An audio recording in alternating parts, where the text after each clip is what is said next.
Freedom's calling, chains are falling, hope is dawning, bright and true. Day is breaking, night is quaking, God is making all things new. Jesus saves.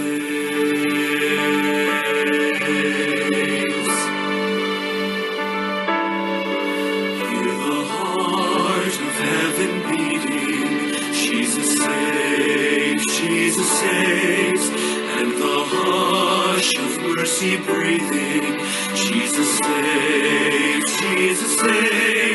Hear the hosts of angels sing, glory to the newborn King, and the sounding joy repeating, Jesus saves.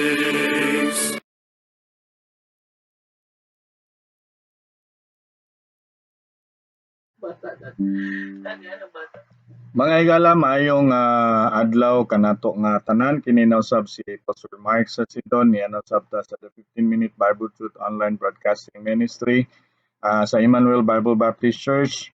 Natay church diri sa Bagong Daan, Liloan, ug nausab ta sa Suong, Lapu-Lapu. Ug karon nga kabuntagon atong hisgutan mga higala kining pagkahimo natong mga anak sa Dios, no? Naay usa ra ka anak ang Dios, ang atong Ginoong Hesus Kristo. But niyon ang Bible nga kung mutuo ta ni Ginoong Hesus Kristo, niyon ang Bible himuon tang mga anak sa Dios, no? Himuon tang mga sinagup nga mga anak sa Dios. Sumala pa sa Galacia kapitulo 3 kapitulo 4, no? Sa Galacia ato makita diri mga higala nga niyon ang Bible sa Galacia kapitulo 3:26. Niyon ang Bible, kay kamong tanan mao ang mga anak sa Dios pinaagi sa pagtuo diha ni Kristo Jesus. Sa atong pagkaanak sa Dios, dili ni siya ingon nga kay natawo ka aning kalibutan na nga imong mga ginikanan faithful sa simbahan, masimbahon sila, gibunyagan ka, gibautismuhan ka, nahimo kang anak sa Dios. Dili na siya mao mga higala, no? Dili ta ingon nga automatically nahimo tang anak sa Dios. Gani ningon ang Bible, mga anak ta sa yawa, no? Kay natawo ta diha sa sala, no? Atong mga ginikanan sa mata sa Dios kitang tanan nahimong mga makasasala, no? Sa iyahang atubangan tungod sa nahimo ni Adan ug ni Eva dito sa garden sa Eden na nahimulag sa Dios. Mo na nga si Apostol Pablo, yang giingnan ang mga taga Galacia nga pinaagi, no? Pinaagi apan ingon diri sa 3:26. Ingon ang Bible, kay kamong tanan mao ang mga anak sa Dios pinaagi sa pagtuo diha ni Hesus Kristo. Kay si Apostol Pablo nagsulat ngadto sa mga taga Galacia nga dili pinaagi sa balaod, no? Kay ang balaod wala na siya labot sa tong kaluwasan. Ang balaod gihatag na ngadto sa mga Hudiyo, gihatag na aron pagpakita nato unsa ta kadako nga mga makasasala, no? Muna nga kaning balaod nagmatod pa ni Apostol Paul diri sa Galacia kapitulo 3, naghatod ni nato ngadto ni Kristo, no? Aron makita nato unsa ta ka makasasala, unsa ta kadautan, no? Kay ang balaod ningon pa sa Bible, nagpakita ni nato, no, nga kita mga makasasala aron natong mga baba matak-om, aron nga walay magpakamatarong nato, no? Kay kita tanan sad-an ta, no? Sad-an ta ningon ang Bible, Romans 3:10, kay walay matarong wala bisan usa, no? Sa Roma 3:23, kay ang tanan nakasala. So ikaw ug ako makasasala ta, no? Apan ningon sa Apostol Pablo, kamong tanan mao ang anak sa Dios pinaagi sa pagtuo. No, so the moment kay mga higala nga motuo ka ni Jesus Christ nga imong manluluwas, ngayon ang Bible, mahimo kang anak sa Dios, no? Iyahon ka sa Ginoo.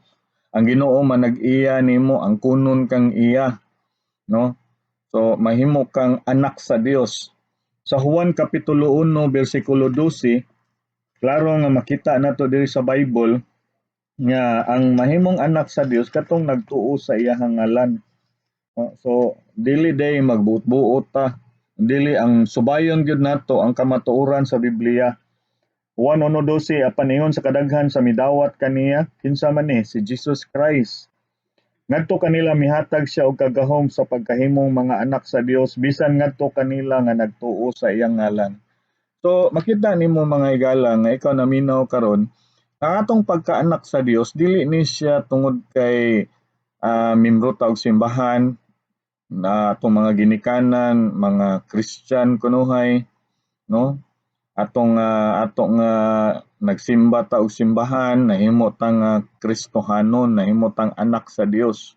No, mga higala, niyon ang Bible, katong mga nagtuo ni Ginoong Hesus Kristo nga ilang manluluwas, yun ang Bible, nahimo tang mga anak sa Dios, no? Nahimo tang mga anak sa Dios, no? Pinaagi sa pagtuo lamang ni Ginoong Hesus, no? Kay kita mga makasasala ta, wala tay mahimo sa atong kaugalingon, mga sad-an ta, no? Atong mabuhat mga ngilad niyon ang Bible, kamo iya sa inyong amahan nga mao ang yawa ang iyang buhaton ato sang buhaton, no? Sa 1 John chapter 3 verse 8 niyon ang Bible nga ang nanagpakasala iya sa yawa. So wala man tay gahom nga mo batok og sala, makahimo man gyud tag sala kay makasasala man ta. So mao nang hinungdan nga ngano nga si Ginoong Hesus Kristo nagpakamatay gyud dito sa krus para nga ang atong mga sala mabayran niya, no? Atong mga sala mabayran niya, no? Niyon ang Bible nga kung mutuo ta niya kinsa si Ginoong Hesus nga namatay dito sa krus, maong kordero sa Dios nagbayad sa atong mga sala, mahimo tang maluwas, no? Mahimo tang mga anak sa Dios. Gani kun imong tanawon ang Bible nga ang mga anak sa Dios ana ay silyo sa balaang espiritu. Sa Roma kapitulo 8 atong tan-awon, no, kay mao man ni ang gisulti sa Bible nga kung anak ka sa Dios naa kay silyo, naa kay balaang espiritu, ang Dios Espiritu Santo mopuyo nimo panag-iyahon kaniya, no? Dili na ikaw tag-iya nimo. Mao na siya, no? Roma kapitulo 8 versikulo 14 kay ingon sa kadaghan sa mga gigiyahan sa Espiritu sa Dios sila ang mga anak sa Dios. No?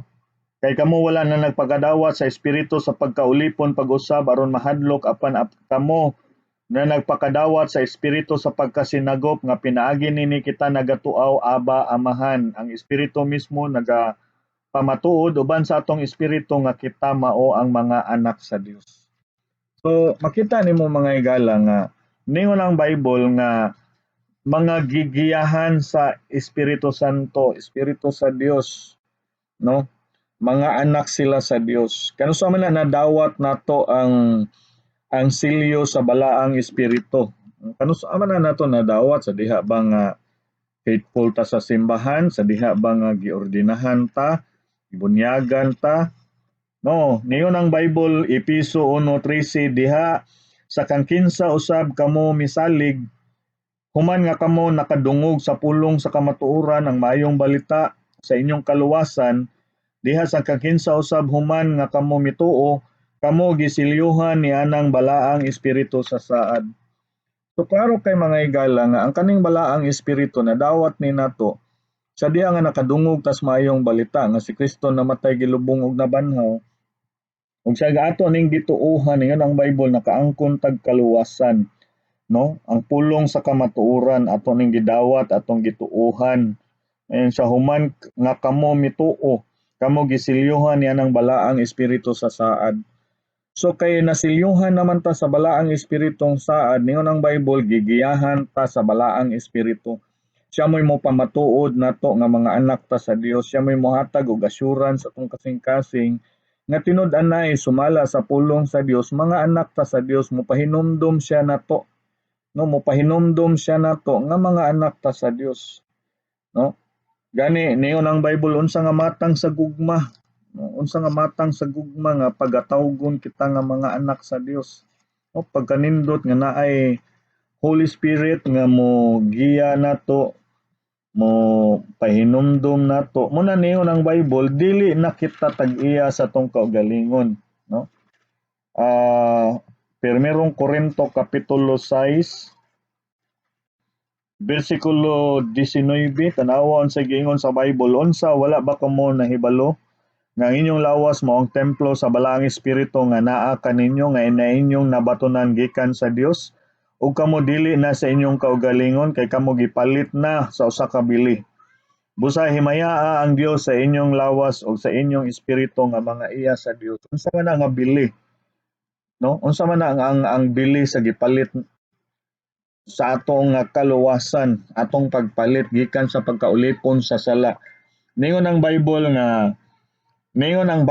nga ang bililhong dugo ni Ginoong Hesus mo'y nagpalit kanato, no? Nga giula dito sa krus sa Kalbaryo sa 1 Pedro kapitulo 1, no?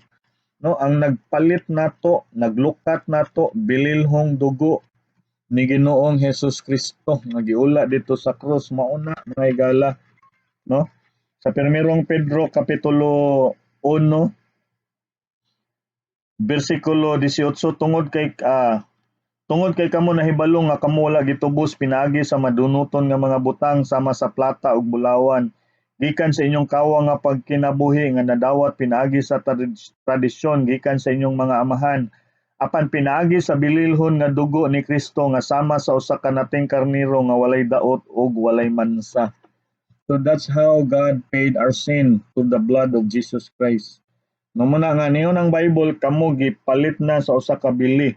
Kamo iya na sa Ginoo, giangkon na ta nga iya, no? Pinaagi ni Jesus Christ mo nang sa dihang modawat ka ni Jesus Christ nga imong manluluwas ng unang Bible, nahimo kang anak sa Dios, iya na ka sa Dios, siya na mo'y na nag-iya nimo, no? Gani ang imong tan-awon ang Bible nga klaro kayo sa Galacia kapitulo 4, no? Dili lang kay nahimo kang anak sa Dios, manununod sad ka sa may mong panulundon dito sa gingharian sa langit, no? You became an heir with Jesus Christ. Galacia kapitulo 4 bersikulo 4, apan sa diha nga hingpit ang panahon miabot, ang Dios mipadala siyang anak gibuhat diha sa usa ka babaye, gibuhat ilalom sa balaod aron sa pagtubos kanila nga mga nailalom sa balaod aron kita na makadawat sa pagkasinagop sa mga anak. Ug tungod kay kamo mga anak, ang Dios mipadala siyang espiritu sa iyang anak nganha sa inyong mga kasing-kasing nga nagatuaw aba amahan. Tungod niini dili na ikaw usa ka sulugoon apan usa ka anak, ug kun anak nan usa ka manununod sa Dios pinaagi ni Kristo. So dili lang kay gisilyuhan ta sa balaang espiritu timailan nga mga iya ta sa Dios, mga anak ta sa Dios, yan pagid ang Bible, nahimo tang manununod, no, heir with Christ, no? So may mga giandam sa Dios alang kanato.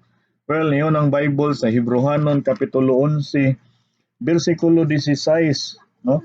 Nag-andam siya og syudad alang kanato aron dili siya mauwawan nga tawgon nato nga Dios, no?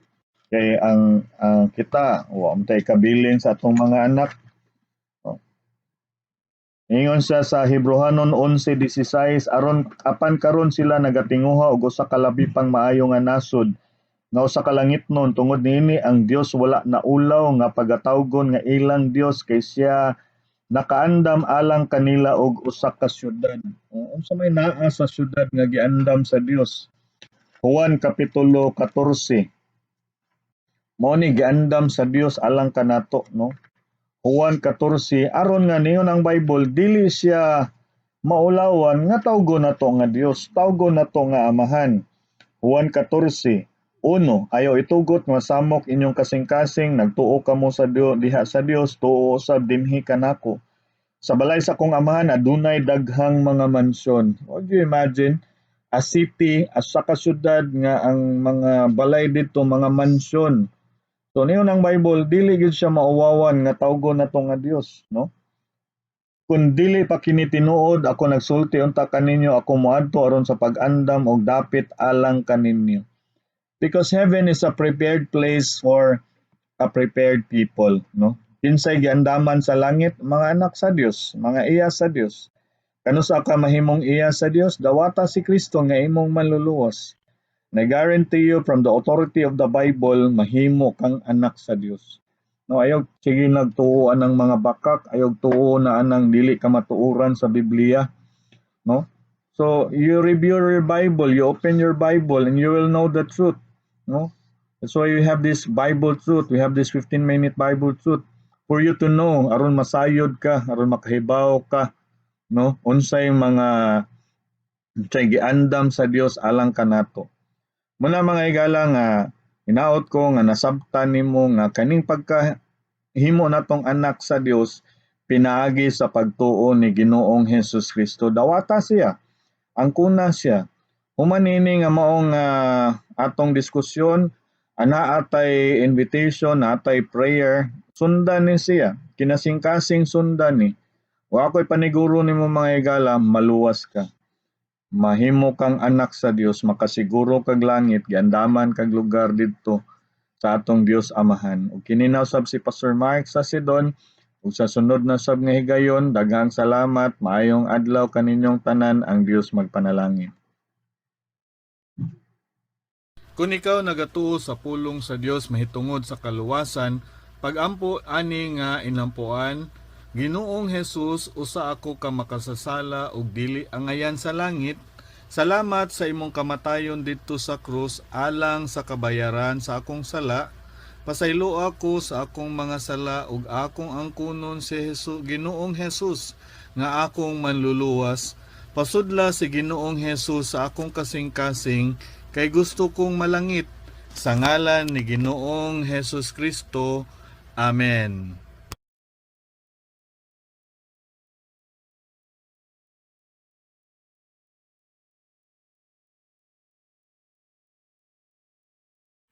Higala kung ikaw na panalanginan kini nga mao nga broadcast karon amo nga paghangyo kanimo nga kaybawa kami pinagi sa pag-text kanamo or pinagi sa pag-message sa amo ang Facebook page ug kami malipay mo tabang kanimo ug mogiya kanimo sa kamatuoran nga ang kaluwasan pinagi lang ni Ginoong Hesus ug ang kasiguruan naa lamang sa iyahang pulong ug ikaw makabaton niini nga kasiguruan kabag-uhan sa kinabuhi ug malipay kami mo tabang kanimo mga higala.